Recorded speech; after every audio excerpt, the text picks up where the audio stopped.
Эгерде 2020-жылкы Volkswagen Polo'nu 460 миңге алам десеңер, ушул видеону до конца көрүп туруңар туугандар. Ассаламу алейкум. Короче, машина газ, бензин бар экен туугандар. Отметкасы бар экен. Газ, бензин, отмеченный ПТС 2020-жылкы. Срочная продажа туугандар. Срочная мына. LED фары, ички сырткы абал таза туугандар.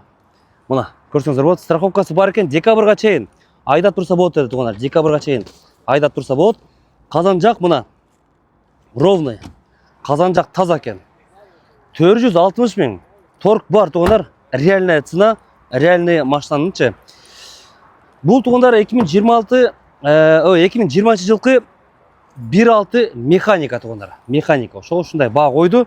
Срочная продажа. 4 электростеклоподъемники. Салонду көрөсүңөр мына. Салон состояниясы жакшы. Мына туугандар. 5-ступенчатая механическая коробка передачи. Газ, бензин, отметкасы бар, подогрев передних сидений, кондиционер, штатный мафон с подключением Bluetooth. 316 миң пробег. Мына 316 миң пробег. Чек ногу газ түгөп калды дедет. Газдан бензин өткөндө жанып калды дедет. Чек бул ерунда эле туугандар, ачык айткандачы. Лобовойдо трещинасы жок, лобовой целый. Солярис, Rio, Volkswagen Polo, Sonata, K5-ларга чек бул, менин оюмча, это обычное дело, это вообще не кошмар, это ерунда эле нерсе. 460 миңге ушул машинаны сатам деп жатат туугандар. Торг бар, конечно. Бир аз да түшүп берет. Сиденьялардын состояниясы жакшы. Порогдор тегиз, эшиктери өзүнүкү оригинал. Мына. Эми туугандар, бул машина өтө сонун баа болду. Баягы региондо браттар бар го, ошоларга сонун вариантта. Дөңгөлөктөрү лето экен. Обновленная версия Volkswagen Polo. Мына. Мотордун жүрүшү жакшы. Лонжерон тегиз.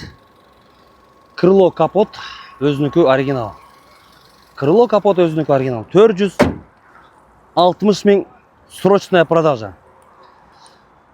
Бул жагына келсек, мына эшиктери оригинал, но вин номер, пауза кылып текшерип аласыңар.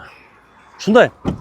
Дорогие друзья, у нас на продаже очень хороший автомобиль Volkswagen Polo 2020 года. 1.6 механика.